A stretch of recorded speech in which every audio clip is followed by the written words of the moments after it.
people today. They could spend half their lives over 50. That's a lot of living. So it helps to have a wise friend and fierce defender in your corner. A friend like AARP. So your health lives longer. This is just slow-mo karate? Just slow-mo karate. Your money lives longer. I just bought that. I just sold that. And your happiness lives longer. That's why the younger you are, the more you need AARP. Join today.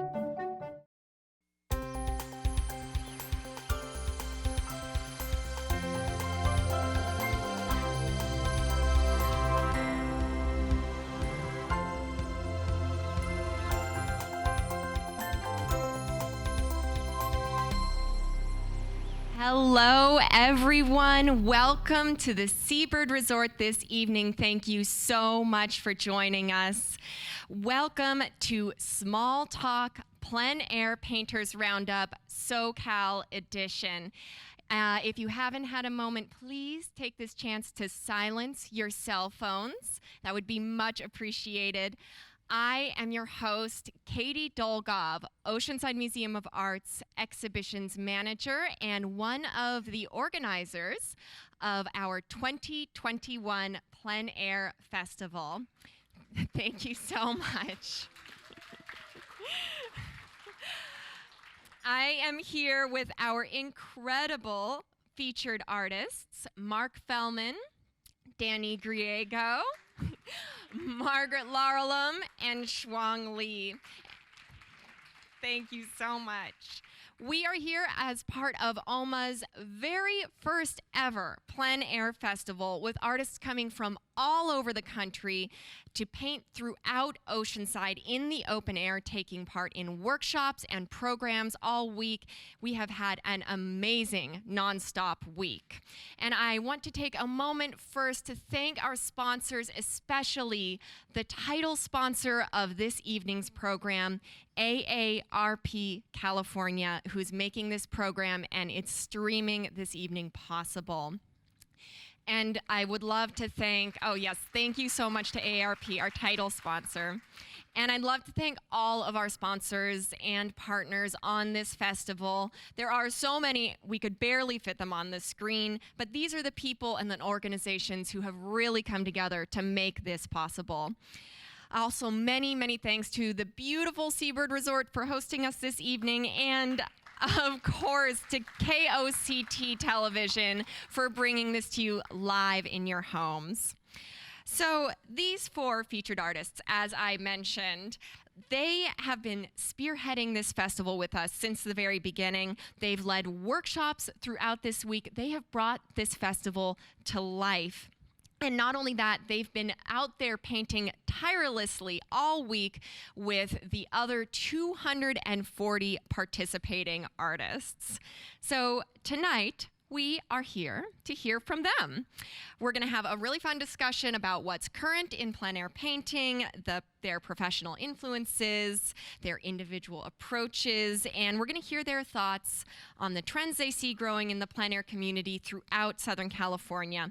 Towards the end, we will have time for questions and answers, but let's get to it. Mark Fellman, let's start with you.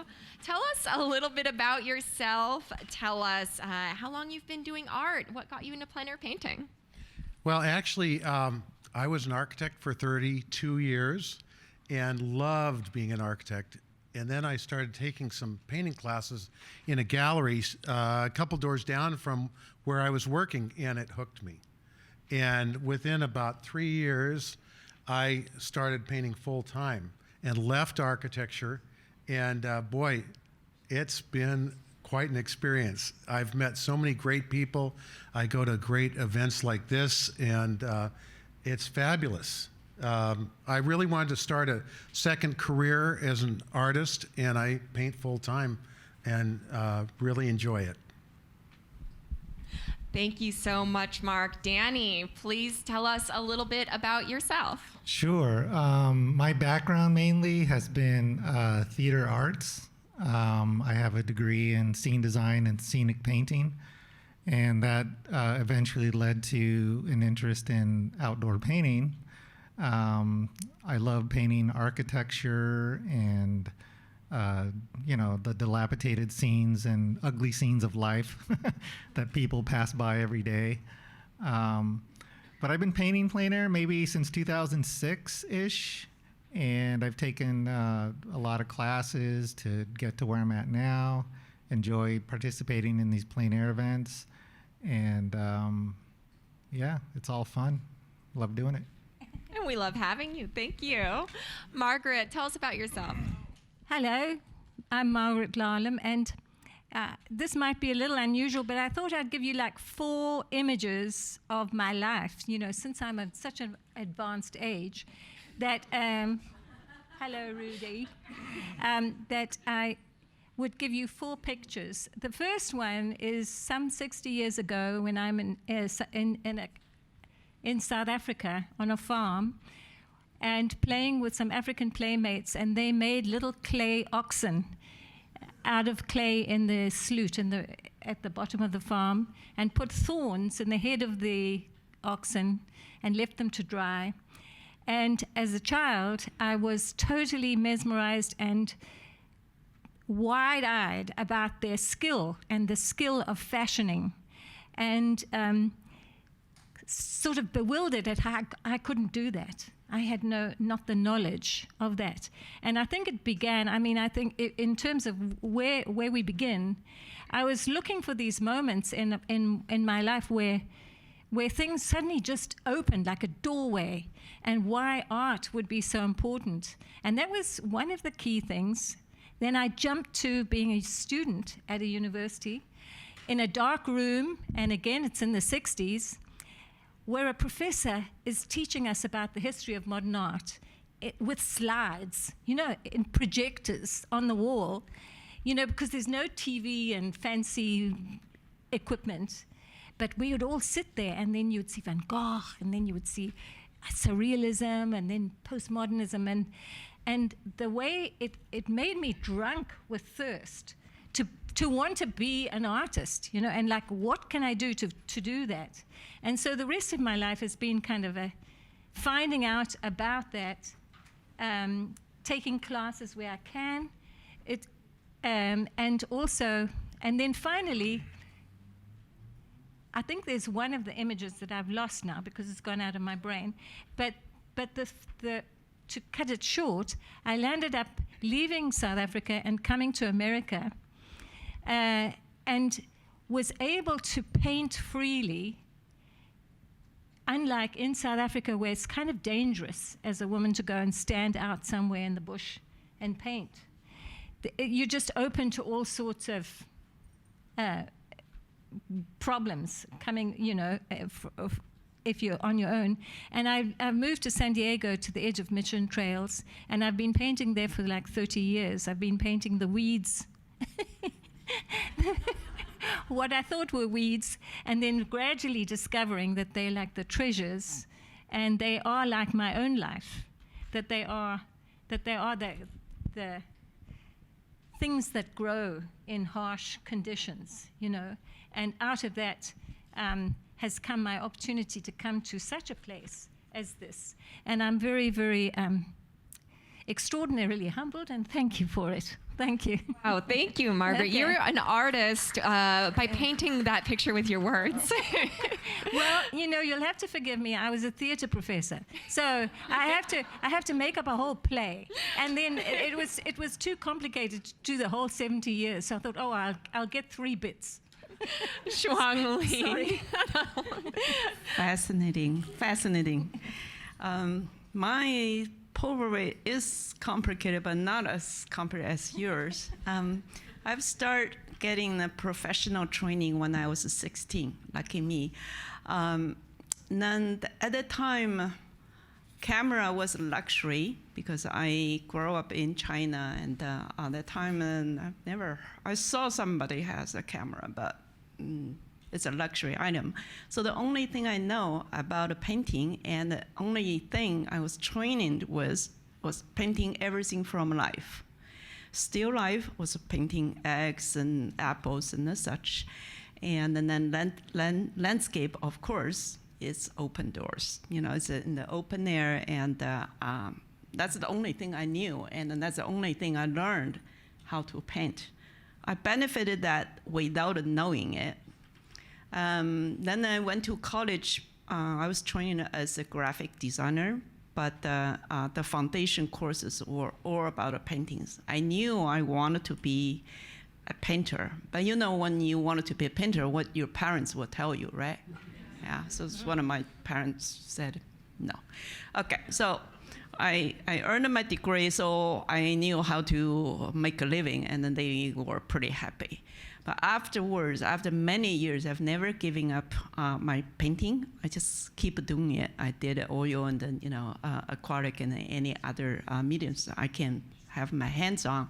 And now I'm mainly a watercolor painter, and I just love it. Thank you so much, Shuang Li. That's something I absolutely love about this group of artists and our artists here in California is just that the incredible mix of people and backgrounds that everyone comes together to create work. And as plein air artists, you all face, despite the differences in your approaches, you face the same kinds of challenges and problems. So, Mark, I'd love to hear from you. Tell me about the techniques you use to capture that character, that spirit of the scene you're trying to catch, especially when you're working against that fading light. Fading light, yes. Well, the light's always changing, right? So that's a challenge. And this week it's been overcast, so that's been a different sort of challenge.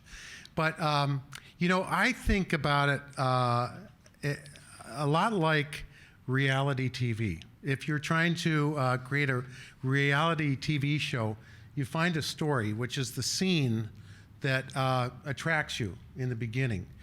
But you have to figure out what's important about that scene, what you can do to edit and compose that scene to make it strong.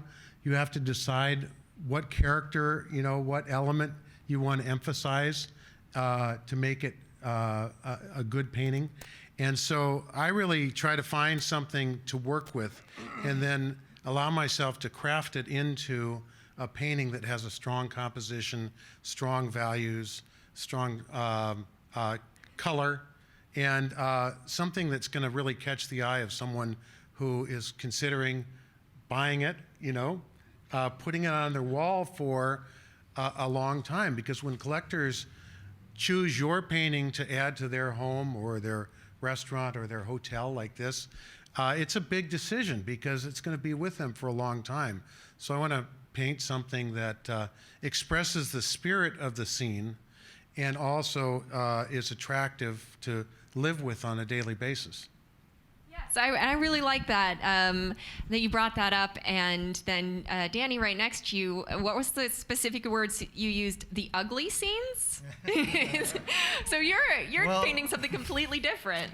Pretty much scenes that people drive by every day that they really don't, look at twice. I'm kind of attracted to that. I remember one time at a festival, somebody pulled me over when I was, it was like the end of the week. We had our works displayed, and the public can come and see. And this woman pulled me over, and she's like, "Why the hell do you want to paint this stuff?" It's like I see this crap going to work every day. And it kind of caught me off guard a little bit, but I just kind of, went with it. And thankfully, a couple rushed in and saved the day when they were like, "Oh my God, we love your work." So, but like as Mark was saying, yeah, you definitely want to find the character and the spirit of a place that finds you, really, because if you go out and look for it, you're going to spend a long time looking for it. So usually the places I find are places that I drive by, and I just make a mental note in my head to circle around when I have time and check it out. But I'm one of those eye candy painters, I guess. Is like a stupid traffic cone will just catch my eye, and then I have to park the car and go investigate it. So, okay, I'll paint this, and then all of a sudden, you spend a couple hours doing a painting just to paint that one little thing in the painting that's that really adds to it. It's like the bling of a painting, right? It's like the water out there behind us, shining in the sun. When you look at it, it's kind of like, kind of glares at you. So those are the objects I like to find. But as far as trying to capture the spirit of it, yeah, I mean, it's a challenge, and I welcome it every time I go out and try to find something like that. So if you guys know some cool stuff, let me know. Hey, I have nothing against traffic cones. As you can see, we chose lovely traffic cone orange for our lanyards. Margaret, you actually work in a media that's different. Well, I guess it's not that different, but not as many artists I see working in pastel. Do you find it different, those same kind of challenges, capturing the spirit in pastel as with painting? Yes, I mean, the wonderful thing about pastel is its ease. It's it assists you because you already have your palette in a box, and so you don't have to mix up all your work. And the other good thing about pastel is that it's super fresh. I mean, it captures light incredibly well, and it captures the moment very well. It's not as premeditated, I think. Because I do paint in oil, I also try to paint in watercolor, and I bow to my superiors here. But I think from my African childhood, working with dust suits me.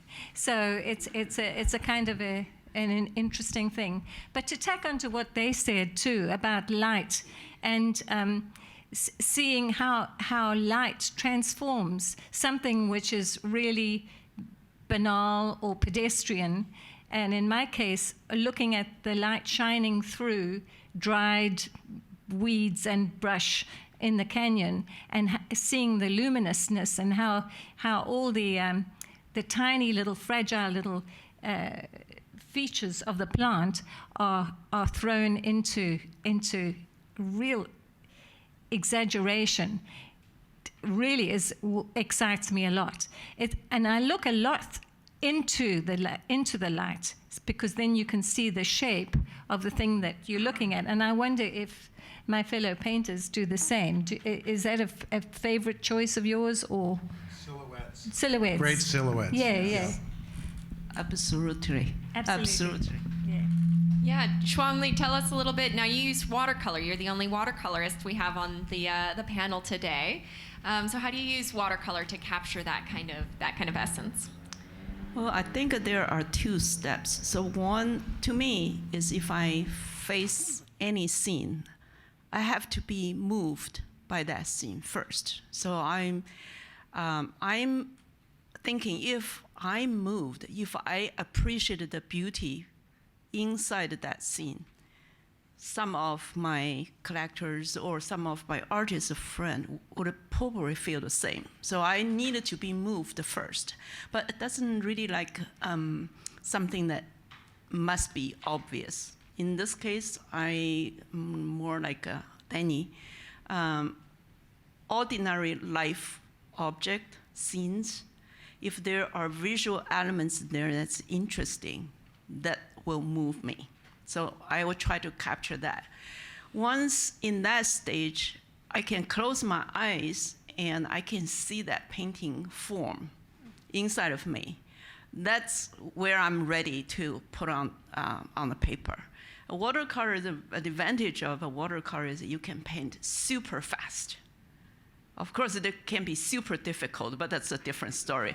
But you can paint super fast without losing your sense. Sometimes when I know, if I paint too slow, I'm losing my original sense. So I always try to capture that first impression.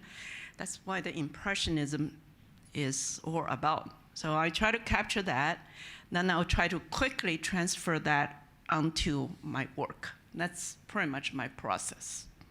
Yeah, I've seen you paint. It's incredible. The first day, Shuangli checks in way early in the morning, and then about an hour later, she's walking past the museum. I finished a painting, I'm doing another one. And then I swear, another hour later, I was off to do my third painting. It was intense. The amount of work that you guys have done over the last week has been intense and really incredible. And you keep up that high quality. Well, maybe I haven't seen every one of your works, but what I've seen, you're keeping up that high quality. And actually, Margaret, I wanted to touch on something that you talked about. You mentioned when you were introducing yourself. Yes, it can be an interesting situation being out there alone as a woman out in surely the African bush, although I haven't quite been there. But tell me about a strange or a challenging or a unique experience you had out there alone creating work in the wild. Oh, I'm not going to tell you a story about Africa. I'm going to talk about the desert. I was painting in the festival down at Borrego 2 years ago, and it was a very stormy day, and I had gone to Scissors Crossing. Do you know where Scissors Crossing is? And I painted near the bridge, looking up at a nice trickle of water that was coming down, and dark sky, and sort of a skeleton tree. It was really, really a dark and kind of biblical scene. And I painted a very long panel like this, and suddenly there was a tap on my shoulder, and I looked around, and there was a woman, very sort of leathery-faced woman, and she said, "Can I look at your painting?" And she'd come from nowhere. She'd just materialized, you know? And so I was shocked. And anyway, it turns out she was walking the Pacific Trail, you know? I discovered that later. I offered her some coffee. I had a flask of coffee. And she said, "No, thank you. I'm fine with my water bottles," that she'd picked up from under the bridge. And then she walked along the path into the painting on her trail. Her name was, I think, Ruth. I made it Ruth because it was like this biblical woman that went off into the painting. But it was like these sort of things happen to you when you're painting, that it's like this fellow that said, "Whoa," you know, you encounter such deep meaning when you're out there, whatever it is. So anyway, that was a little story. That is definitely fascinating. Danny, I'd say you're the other one who's out there in the most unique environments. What about you? What kind of unique situations have you run into? Well, there are a lot. Sometimes I end up in neighborhoods that aren't too good and get approached by people that don't seem that good. Yeah, I've had the police call on me before, plein air painting. And the police showed up and said, "Hey, that's a cool painting." Then they were on their merry way. But yeah, I mean, one time a woman came up, and I think she was drugged out on something and started finger painting on my painting. So that didn't go over too well. At night, I love doing nocturnes as well, so there's been a couple of episodes where, you know, I thought people were just gonna do something. One time a guy was talking to me for a while. He was really fascinated by what I was doing with the nocturne. And then in the end, he's like, "You know, man, you seem really cool. I'm not gonna rob you." I was like, "Hey, you know, it's like, thanks a lot. I really appreciate it." It's like, "No, it's like, you're cool here, man. You know, if you're good." I'm like, "All right, thanks. I really appreciate it." So I can go on, but, you know, those are the couple of examples I can think of. Well, that's, you know, you could write a whole book. That's fantastic. Mark, something I, of course, everyone probably really admires about your paintings is they're so idyllic. I know a lot of your work is the way the light is casting through the waves, and you're just seeing those glistening beams of sunshine. And I don't imagine a lot of women of the earth or police people encountering you on the beach. I could be wrong. Tell me more about your encounters. Well, you know, I will say that that I don't paint in the barrio as much as Danny, maybe. But, you know, I'll paint on the side of a cliff. And that could be up in Utah, where that view, if I could just get 10 more feet that way. And, of course, I don't tell my wife how on the edge I am. Or in Monterey, you know, at Rocky Point, where it's absolutely beautiful, and you're kind of, you can't even step back a little bit. You've got to kind of plant yourself. And of course, you get all kinds of people, and especially children that come up and look at your work, and hopefully I've inspired them to at least try something like that, And the thing that I'll say about being a painter that's so fabulous is, we all know that if we sat in one place and really stared at something for 2 or 3 hours, you'd probably really remember it. And when you paint in a beautiful place and you try to capture the essence of that place, you remember it. So I can tell you when I do a painting where that was, what it was like. Was it hot? Was it cold? Was I tired? Because you get really tired when you're out there at times and you're challenged. But it's such an amazing experience to be in a place and really notice what's special about it, and try to capture that spirit. I mean, that's what the Impressionists did, right? Rather than paint exactly what they saw, they tried to create the feeling of that place so that someone who wasn't there could get that sense of what it was like. And so that's what I'm trying to do, is capture that spirit, that essence, and transfer it to a two-dimensional panel. Yes, definitely. And Shuang, you also, what I see when I see your artwork is I see a lot of life, and I see a lot of very, temporary things often in your artworks. Not that the light is very temporary, but I see often people in your artwork, and you're capturing that, and that must be a result of being able to capture things so quickly in watercolor. But what challenges particularly have you faced in making your artwork in the past? I think adding people, at the very beginning, I didn't realize I'm just painting landscape. Somehow I just felt something was missing. The missing link was we as a human being, why we are admiring the forest, why we are staring at the ocean wave. It's us, it's what's inside us. And I like to add figures, and add those figures that's in action. That's how I see them, and that's why I wanted to paint that surroundings. But I guess it's not for everybody, because one time I did have a collector in my home. He looked at the old paintings on my wall. He said, "Oh my God, I cannot find one that without figures in there. I don't have any piece I bought that has any figure there. I guess it's just not my collector, right?" But I think when we look at why we look at the ocean, the pier for a long time, the waves, and we just listen to sound, just like Mark said, we're using all our senses to sense that. In a two-dimensional painting, we probably cannot catch all, but we try to transfer our own emotions to our viewers. If the viewers appreciate how I sensed it, I think they will appreciate my painting. So that's how I do it. I see that so clearly. I see that real connection to the feeling, the spirit of the scene. I appreciate the figures in there because you can see yourself as one of them. They're transient through the scene. So the next question I have is, I'm going to start with Mark. And Mark, you spent a long time not being a painter.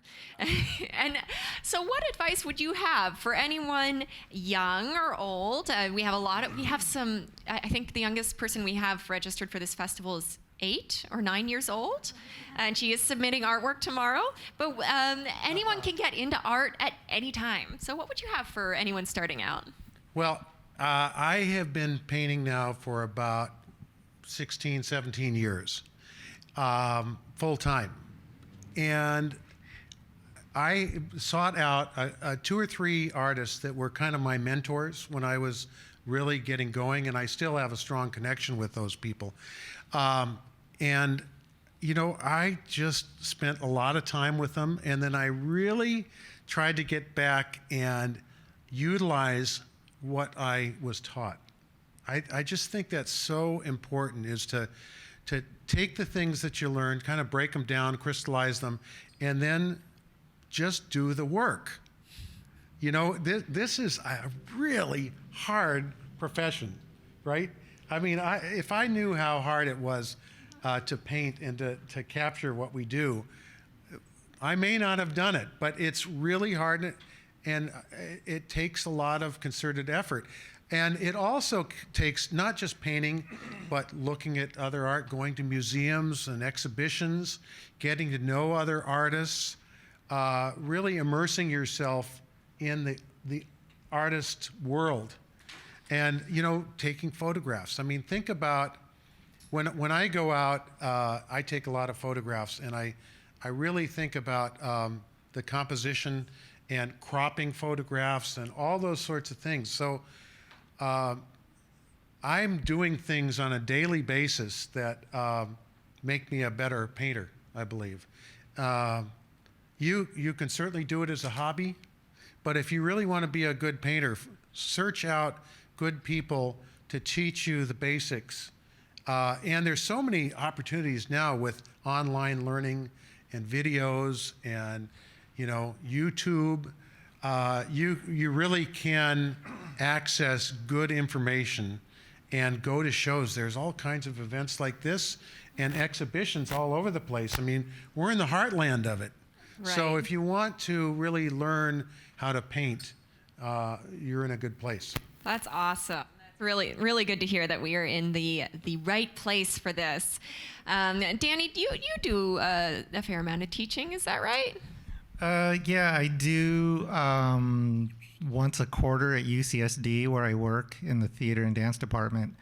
They have a separate program called UCSD Extension, and most quarters during the year they offer a plein air class. So I get anywhere from maybe 8 to 12 students that sign up for the class, and I think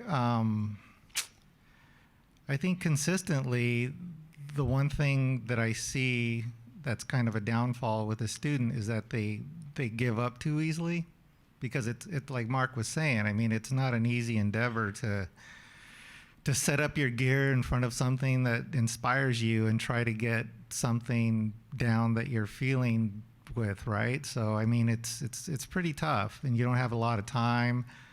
There are bugs in your ears. There's people talking to you. There's people finger painting on your painting, and like, maybe not that in the classes, but that would be one of the biggest things I could tell people is don't give up, because once I learned a lot from Robert Watts, for example. He's one of the best out there. He is the best in California, in my opinion. And that's what he told me a long time ago when I started taking classes with him. He's like, don't give up, because once you start to get it, it just clicks and you won't look back. So just getting to the point of getting it is a lot of work, but it's super rewarding once you start to understand that there's kind of a method to it. You know, if you can just get through the basics of value and design and drawing and stuff like that. I mean, it all sort of has a way of falling into place if you don't give up and if you're consistent and do it often. You know, so it works if you keep with it. Definitely. Yeah, definitely. I used to do art myself, and I'm afraid I was one of those casualties of parenthood. But now I'm feeling so bad, like, oh no, I let them all down. But Shuangli, while we were walking over here, we were talking a little bit about teaching, and you had some really interesting things to say about your experience as a teacher. I forgot what I said. You were telling me how you like teaching, but sometimes you prefer not to. Yeah, so I taught 6 years in a top art school in China before I came to this country. So I knew I can teach. But gradually I found that I'm still teaching. I still love the interaction with other artists. And then on the other side, I gradually want myself to devote it more time and energy into become a better painter. I don't know whether I can become better, but I'm trying.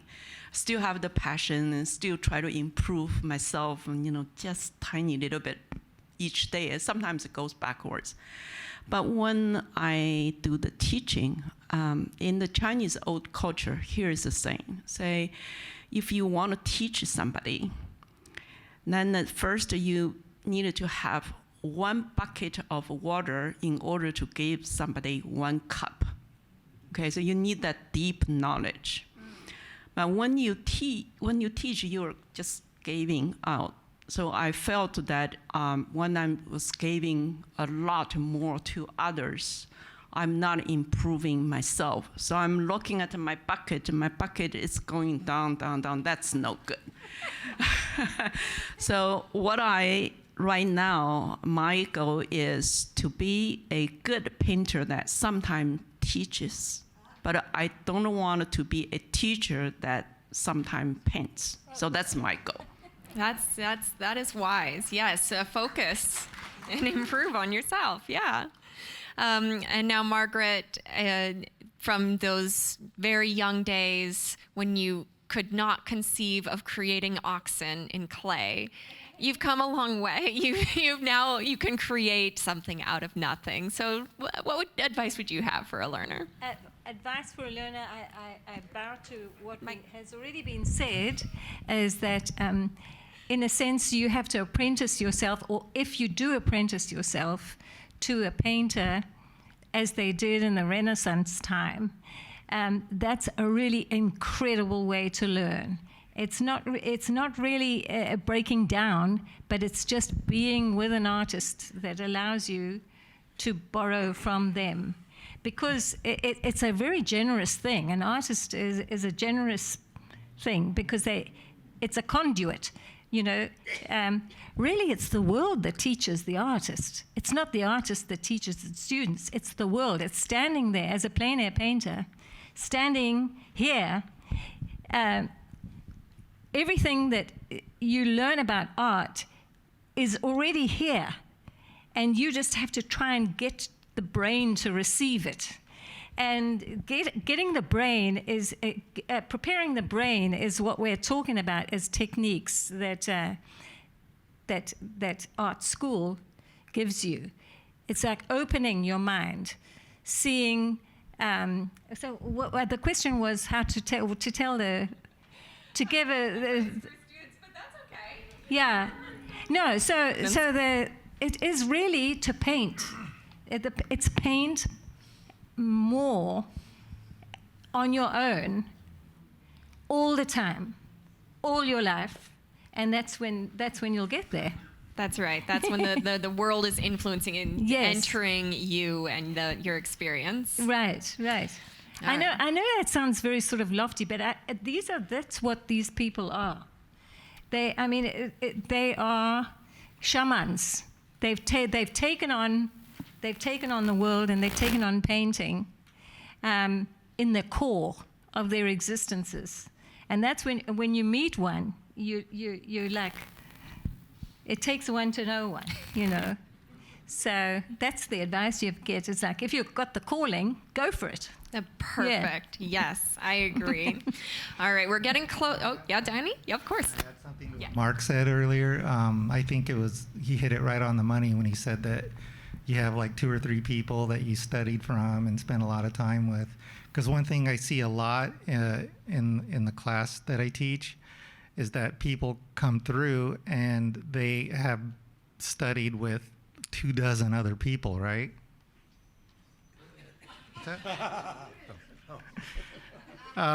They have taken so many workshops that by the time they get to me or somebody after me, they have so much confusion in their head by everybody's way of approaching things, right? A lot And, of mixed yeah, messages almost. So I think it's important to sort of to find two or three people that you can reliably learn from, and then go from there, because it's. I'd like to add something to that also. Absolutely. When I first started painting, I held these artists that I saw in great esteem, and I was embarrassed to approach them. But one of the things that you'll find when you're learning how to paint is that if you really want to learn, artists are very open and communicative and friendly, and they'll invite you on their trip. They will let you, drink a beer with them and talk. Whatever it takes. I just have found that the artist community is very, very open. And, we really respect the shamans that we, paint with. It's very different from the competition you can feel in other professions. I mean, there's so much respect that you just, try to soak it all in and enjoy this village that we live in of artists. And try not to compare yourself to the person that's next to you. I mean, you're in your own lane, I mean, you'll eventually get there with a lot of work, but yeah, don't do that. It's not good for the learning. And it's so true. I have to echo what Mark is saying. Our artists are awesome. Every artist we've worked with on this festival has been so great, so cool, and so vastly different in their approach. It was the most amazing thing to, speaking of not comparing yourself to others, to walk around the Quick Paint with 117 artists, and like 4 or 5 people gathered in the same location, interpreting the scene completely differently. It's really amazing. There's no comparing yourself to others. Everyone is so unique and interpreting the world in their own incredibly unique way. Well, we have just blasted through this hour, and I really want to have some time for questions and answers. So does anyone have questions for these amazing shamans? I'm going to start with the young lady with the beret. Yes, this is a question for all of you, because I'm going to be a teacher later. So I was wondering, what do you do if, like, let's say one of your students says, I'm giving up, and they throw the canvas into the trash?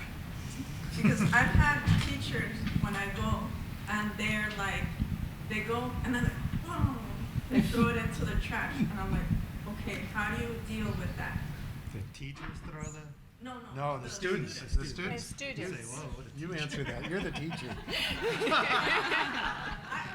UCSB Extension, so...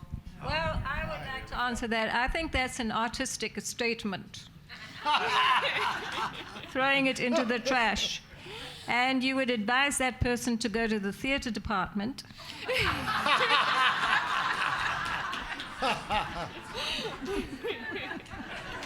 It's all artistic expression.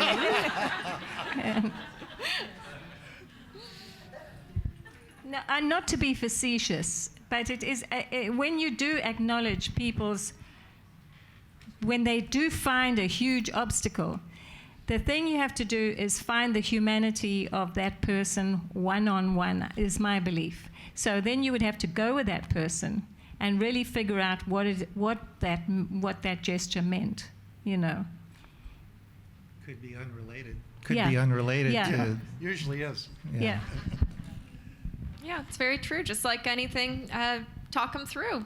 As the expert painter, you've probably been through a lot of things, and you might be able to identify with whatever they're going through, right?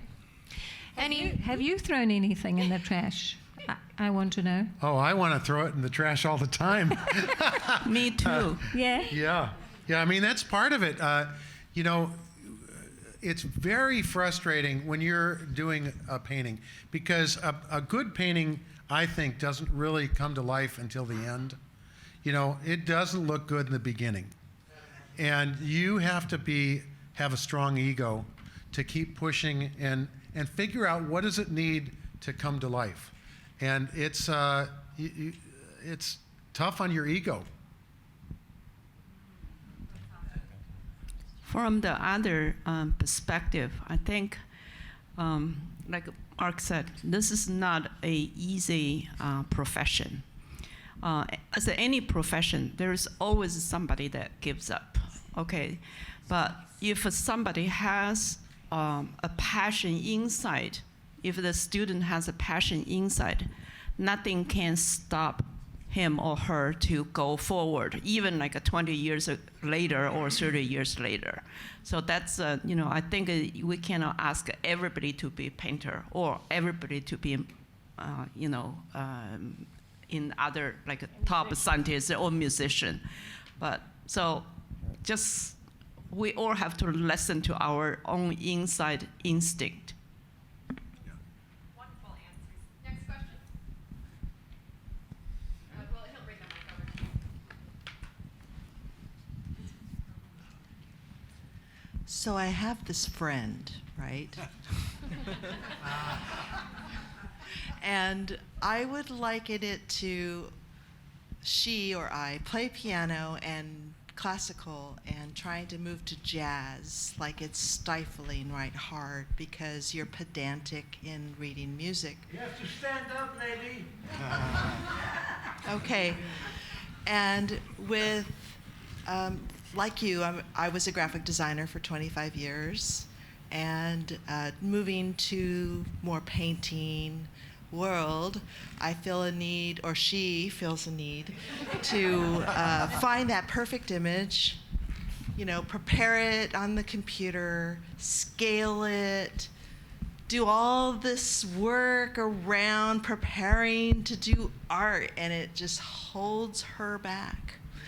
So how does one get to this free stage? It's not like I would consider art a career. It's really just a need to express and get past the point to just be freer with it.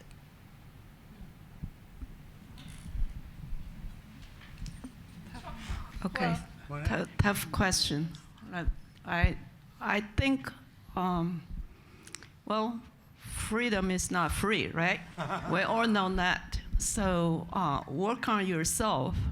But I think what you mentioned might have two elements. One is your mindset.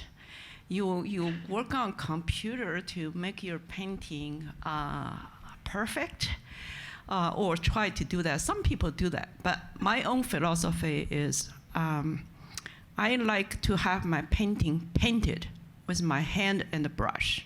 I don't like my painting to be made by some artificial machine. Okay, that's why I worked in the IT industry for 20 years. Okay, but on the side I painted. So that's one part. The second part is the freedom is not free. We need to work really hard to get to the freedom stage. People see a lot of pros, like they see I go paint in 1 hour, everything's done.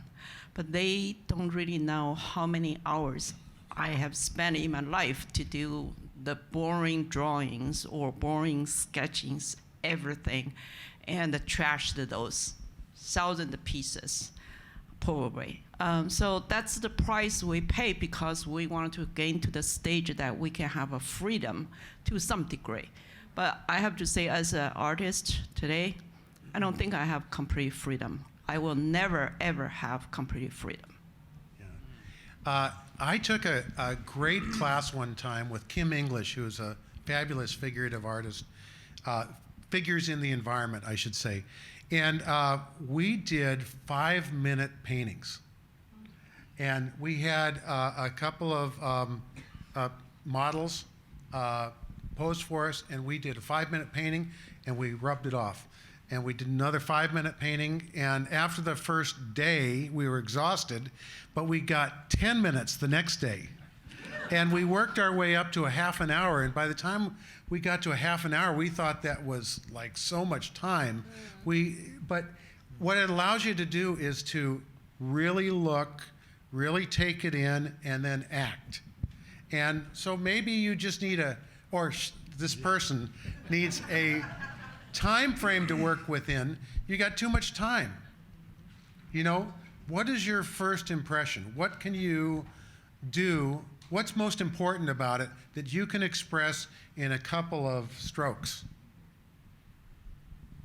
All right, let's take a question from front row. All right, you'll be in the next question. At which stage that you find it is your cup of tea? You know, this is what I want to paint for the rest of my life, or what's an early stage or in the middle, like that you find that this is what you want to paint? For me, I have always painted, and it's always been in the middle of my life. But I've also, and I also believe this for everybody, is that you have to also live and have other careers, you know, and do your work and bring up your children and do all the things that you need to do. But to answer your question, if you doodle, you're doing if you start doodling instead of being so particular, maybe that will find you something. If you just buy lots of paper and big chalk and doodle, do you know what I mean? Maybe it will come to, because we're all looking for that sort of source that we think is our essence. Maybe we don't have it, but we're looking for it, you know, and we have to have these strategies to approach it. That's what you're asking for, and that he suggests. And I think that's a good one. It's like speed. It's like commit in the shortest time. And your question, I say it's the longest time. It's always there in the human being to be a painter, isn't it?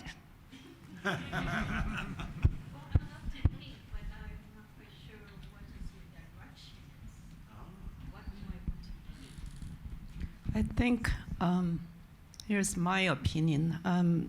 If you mean subject matter, I have a wide interest.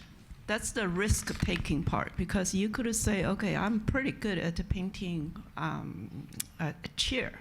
Then I'll just keep painting 1,000 chairs because people wanted to buy it.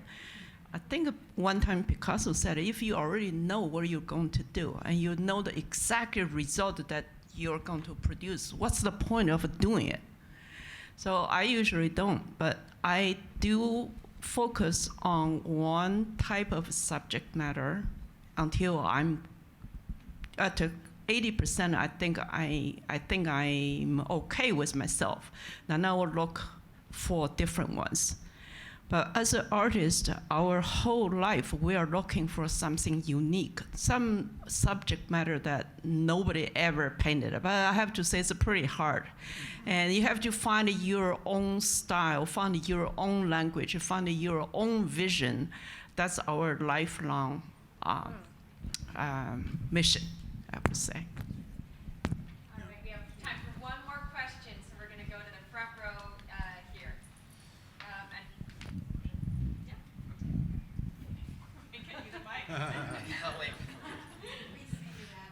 My question was very similar to how you just left off of there. So this is a three-part question. So a lot of people love seeing what you have, and it's something unique.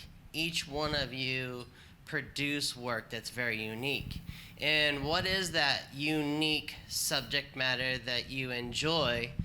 Okay, and the second part was it easy to learn? And the second one is, what is that thing you do? Is it yippee, woohoo, or yeah, baby? Danny,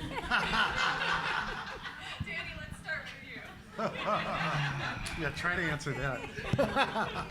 Can you repeat the question, please?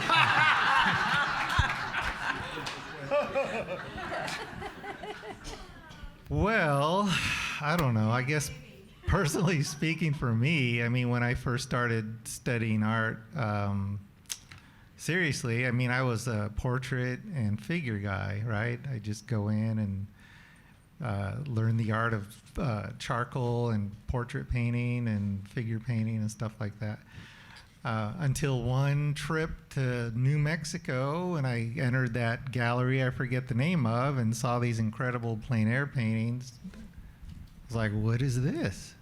You know, and I get back to Watts, where I studied at Watts Atelier, and completely changed my course. You know, I'm like, oh, I'm going to jump into some landscape painting here.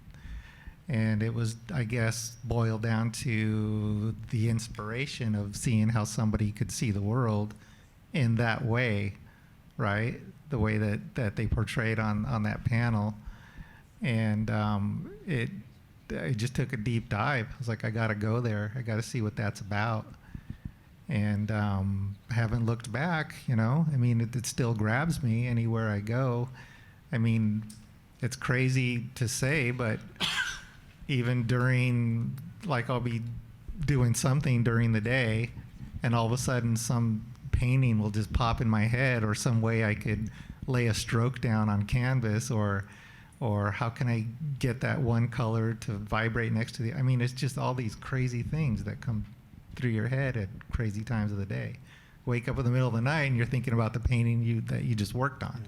So, and for you over there, I mean, you just got to find that inspiration. You just got to take a deep dive, and what moves you is what moves you, you know, and you just, it'll find you. Just got to hang in there and see. Does that make sense? Yeah. I'll take a shot at the question. So I really love dark and light patterns, and I try to find those in the environment.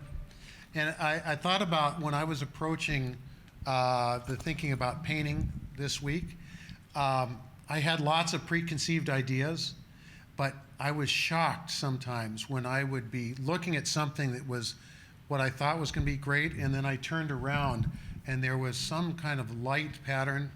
Like, I was down in the harbor, and I saw the lights on the boats at night, these big fishing boats, and it just blew me away, you know, just that scene. So you got to be in the game, you got to be out there and keep looking around and look behind you. I think my favorite part is finding something to paint that really gets me going, and I can work on for a while and get some juice out of it. Maybe do a sketch, then a larger one, then another larger one. But it's always surprising to me what I end up with. All right, thank you guys so much. That's going to be it for tonight. Thank you everyone so much for being here. Yes, a huge round of applause to our amazing artists. Thank you for joining us from home, and don't forget to register for tomorrow night's virtual lecture with plein air luminary John Stern. He's sitting in the audience right now. And of course, come celebrate this amazing festival with us Saturday, July 31st, 4 p.m. to 6 p.m. And that's also the opening of the Plein Air Festival exhibition, which is going to feature 40 to 50-ish works created during the last week. And then everything that's not in that exhibition is part of the Plein Air Art Mart, 11 a.m. to 7 p.m., or everything that was submitted and not juried in, 11 a.m. to 7 p.m. Saturday, July 31st. And right now, you can see artworks by these 4 amazing artists at the museum as part of our pop-up auction. So you have to go down there, take a look. That auction is going to close during the awards celebration. You've got to get your hands on one of these beautiful little paintings. Thank you, thank you, thank you again to our amazing sponsors, AARP California, for making this program possible, KOCT Television for streaming it, Seabird Hotel, and my wonderful partners in crime, Adam Nicolai and Maria Mingalone. Thank you all so much for joining us. Have a wonderful evening.